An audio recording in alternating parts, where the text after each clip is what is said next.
continuing on here, page 9 continues with egress. Spaces with one means of egress. Exit, access, travel distance in feet. Elevation changes. Ramps, exit signs. You can see how applicable this would be depending on what spaces you're choosing to inspect and what spaces your client is calling you out to. Doors, sizes, clearance, method, force, hardware, panic hardware.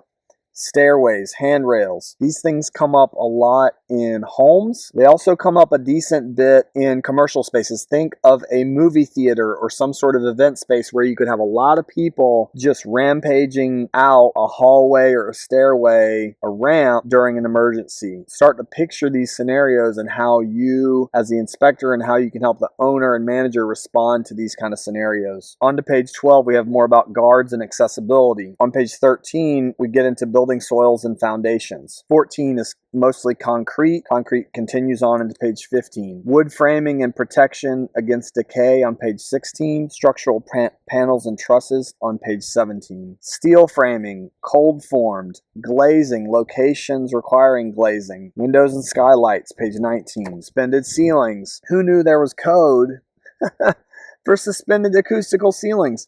I mean, this stuff can get deep, guys. There's layers to this stuff, okay? So that's page 20, acoustic ceilings.